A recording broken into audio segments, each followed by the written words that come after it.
최근 들어 사람들은 다양한 다이어트 방법을 시도하며 건강한 삶을 추구하고 있다. 그 중에서도 올해 주목받고 있는 다이어트 트렌드 3가지가 있다. 첫 번째는 간헐적 단식이다. 간헐적 단식은 음식 섭취를 제한된 시간에만 하는 방법으로 특히 16시간 공복 후 8시간 동안 식사를 하는 16-8 방식이 인기를 끌고 있다. 많은 사람들이 이 방법을 통해 체중 감량과 대사 개선 효과를 보고 있다고 한다. 간헐적 단식의 가장 큰 매력은 비교적 규칙이 간단하다는 점이다. 복잡한 칼로리 계산이나 특정 음식을 제한하는 대신 시간 관리만 잘하면 된다. 어떤 사람들은 아침을 건너뛰고 점심과 저녁을 8시간 내에 먹거나 저녁을 일찍 먹고 다음날 점심까지 공복을 유지하는 방법을 택하기도 한다. 이 방법은 효율적이기도 하지만 처음 시작할 때는 아침에 배고픔을 느낄 수 있기 때문에 적응 기간이 필요하다. 두 번째 트렌드는 식물 기반 다이어트다. 그 어느 때보다 환경과 건강에 대한 관심이 높아지면서 플랜트 기반의 식단을 채택하는 사람들이 늘어나고 있다. 이 다이어트는 말 그대로 육식을 줄이고 채소, 과일, 곡물, 견과류 등을 주로 섭취하는 방식이다. 플랜트 기반 식단은 심장 건강 개선, 체중 감소, 그리고 특정 만성 질환의 위험 감소에 도움을 줄 수 있다는 연구 결과가 있어 더욱 각광받고 있다. 많은 유명 인사들도 이 다이어트를 실천하며 그 효과를 널리 알리고 있다. 이 다이어트는 단순히 체중 감량뿐만 아니라 지구 환경 보호에도 기여할 수 있다는 점에서 많은 사람들에게 긍정적인 평가를 받고 있다. 또한 창의적인 식물성 요리 레시피가 다양하게 개발되고 있어 요리에 흥미를 느끼는 사람들에게는 새로운 취미로 자리 잡기도 했다. 세 번째 트렌드는 마인드풀 이팅이다. 단순히 무엇을 먹는가가 아니라 어떻게 먹는가에 초점을 맞춘 이 다이어트 방식은 최근 심리적 면에서도 큰 관심을 받고 있다. 마인드풀 이팅은 식사 시 현재의 감각에 집중하고 천천히 음식을 음미하며 먹는 방법이다. 이는 스트레스와 감정적 폭식을 줄이고 음식의 질과 양에 대한 인식을 높여준다. 마인드풀 이팅은 식사 시간을 다시 인간적인 경험으로 되돌리려는 노력으로 하루 종일 바쁜 현대인들에게 잠시 평온함을 줄 수 있다.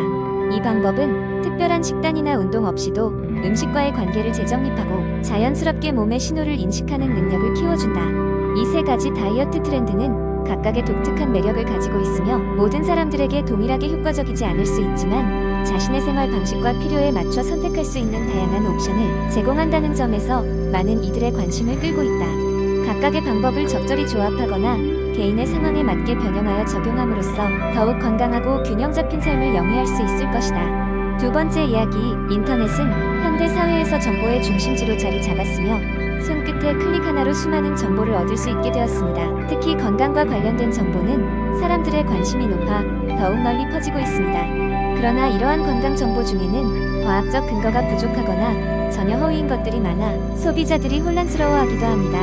한 예로 최근 SNS를 뜨겁게 만든 디톡스 주스가 있습니다. 이 주스는 특정한 과일과 채소를 갈아 만든 것으로 몸속에 쌓인 독소를 제거하고 체중 감량에 효과적이라고 광고되었습니다. 수많은 사람이 이 주스의 효과에 열광했지만 영양학자들의 분석은 달랐습니다. 우리 몸은 이미 간과 신장이라는 훌륭한 디톡스 시스템을 가지고 있으며 특별히 이러한 주스를 통해 독소를 배출할 필요는 없다는 것이죠. 실제로 일시적으로 체중이 줄어든 것처럼 보일 수 있지만 이는 대부분 수분이 빠져나가서 발생하는 착시일 뿐입니다. 또 다른 예시는 기적의 다이어트 보조제입니다.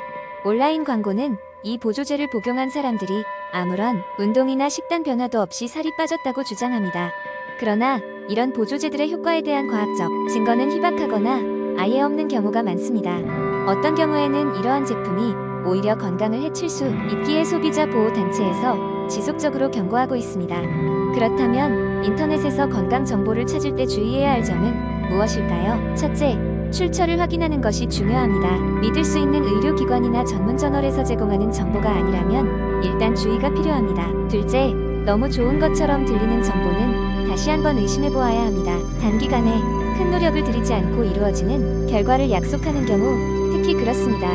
셋째, 여러 출처에서 정보를 비교하고 상충하는 부분이 있다면 의료 전문가의 상담을 받는 것이 현명합니다. 마지막으로 건강한 라이프 스타일은 하루아침에 이루어지는 것이 아님을 기억해야 합니다. 인터넷 유행 건강 정보들이 당장은 매력적으로 다가올 수 있지만 장기적으로 봤을 때 자신에게 맞는 균형 잡힌 식단과 규칙적인 운동이야말로 가장 효과적인 건강관리 방법이라는 것을 잊지 말아야 합니다. 세 번째 이야기, 아침 식사는 하루의 시작을 알리는 중요한 순간입니다. 잠에서 깨어나 몸이 다시 활동을 시작하려면 적절한 연료가 필요합니다. 많은 사람들이 아침을 거르기도 하지만 사실 아침 식사를 잘 챙겨 먹는 것이 하루를 훨씬 더 효율적이고 활기차게 만들어줍니다. 어느 날 아침, 나는 평소처럼 커피 한 잔으로 아침을 대신하려다 문득 인터넷에서 아침에 꼭 먹어야 할 건강한 식단이라는 글을 발견했습니다. 여기에는 전문가들이 추천하는 여러 아침 식단 아이디어가 가득했죠. 이 중에서 몇 가지를 꼽아보기로 했습니다.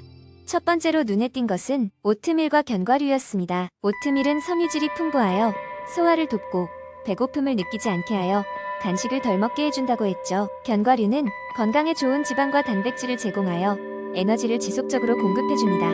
그래서 아몬드나 호두 같은 견과류를 오트밀에 섞어 먹으면 아침이 든든해집니다. 두 번째로 추천된 식단은 그릭 요거트와 베리류입니다. 그릭 요거트는 단백질이 풍부하고 칼슘이 많아 뼈 건강에 좋다고 합니다. 여기에 산딸기나 블루베리 같은 베리류를 추가하면 비타민C와 항산화 물질을 함께 섭취할 수 있죠. 이런 조합은 면역력도 높여준다고 합니다. 세 번째로는 계란과 시금치 샌드위치입니다. 계란은 영양소가 풍부하고 특히 단백질과 비타민 D가 많습니다. 시금치는 철분과 여러 비타민을 제공하여 아침 에너지를 충전하는 데 좋죠. 통밀빵 사이에 계란과 시금치를 넣어 샌드위치를 만들면 간편하면서도 맛있고 건강한 아침 식사가 됩니다. 마지막으로 살펴본 것은 아보카도 토스트입니다. 아보카도는 좋은 지방이 많아 피부와 머리카락 건강에도 좋다고 합니다. 통밀빵 위에 으깬 아보카도를 살짝 발라 먹으면 고소한 맛과 함께 포만감을 느낄 수 있습니다. 여기에 토마토나 달걀을 얹으면 더욱 균형 잡힌 식단이 완성됩니다. 이렇게 다양한 건강한 아침 식단을 알고 나니 하루 잠에서 깰 때마다 어떤 아침 메뉴를 선택할지 고민하는 재미도 생겼습니다. 아침 식사를 잘 챙겨 먹고 나니 하루가 더 활기차게 느껴지고 집중력도 향상되는 것을 경험했습니다. 여러분도 건강한 아침 식단으로 하루를 시작해보세요. 작고 건강한 변화가 매일의 삶을 더욱 빛나게 만들어줄 것입니다. 네 번째 이야기, 현대 사회에서 스트레스는 누구도 피해갈 수 없는 문제로 자리 잡았습니다. 일상에서 끊임없이 쏟아지는 업무, 인간관계의 복잡함, 기술의 발전에 따른 정보의 범람은 모두 우리의 정신적, 신체적 건강에 영향을 미칩니다. 이러한 상황에서 마음의 평화와 건강을 찾기 위한 방법으로 명상과 호흡이 주목받고 있습니다. 수많은 연구들에 따르면 명상과 호흡은 단지 스트레스를 줄이는 것 이상의 효과를 가져다 줍니다. 명상은 뇌의 구조와 기능을 변화시켜 주의를 집중시키고 감정 조절 능력을 향상시킵니다. 이는 복잡한 문제에 대한 새로운 관점을 제공하고 긍정적인 사고 방식을 길러줍니다. 또한 규칙적인 명상은 불안과 우울증을 완화시키고 전반적인 삶의 질을 높이는 데 기여합니다.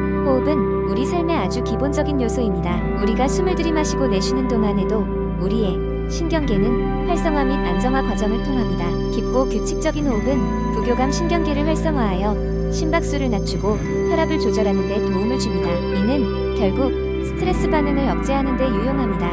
호흡 기술의 효과는 즉각적이기 때문에 불안하거나 스트레스를 받을 때 쉽게 실천할 수 있는 장점도 있습니다. 그렇다면 실제로 명상과 호흡을 어떻게 일상에 적용할 수 있을까요? 먼저 명상은 하루 중 짧은 시간이라도 규칙적으로 시간을 내어 실천하는 것이 중요합니다. 아침에 일어나서 명상을 통해 하루를 준비하거나 저녁에 하루를 마무리하면서 명상을 통해 쌓인 긴장을 풀어낼 수 있습니다. 조용한 장소를 찾고 편안하게 앉아 눈을 감고 자신의 호흡에 집중해보세요. 여러분의 생각이 방황할 때마다 부드럽게 다시 호흡으로 돌아오는 연습이 필요합니다. 호흡의 경우 간단한 호흡법을 익혀 스트레스 상황에 대처하는 데 사용할 수 있습니다. 예를 들어 4-7-8 호흡법은 4카운트 동안 숨을 들이마시고 7카운트 동안 숨을 참고 8카운트 동안 천천히 내쉬는 방법입니다. 이 방법은 몸과 마음의 진정 효과를 주며 즉각적인 안정감을 제공합니다. 이러한 명상과 호흡의 이점을 누리기 위해선 무엇보다도 꾸준한 실천이 요구됩니다. 처음에는 어색하고 낯설게 느껴질 수 있지만 시간이 지나면 점점 더 명상이 주는 이점이 생활 속에 자리 잡게 됩니다. 특히 바쁘고 정신없는 날일수록 잠시라도 시간을 내어 자신을 돌보는 시간을 가지면 스트레스와 긴장으로부터 자유로워질 수 있을 것입니다.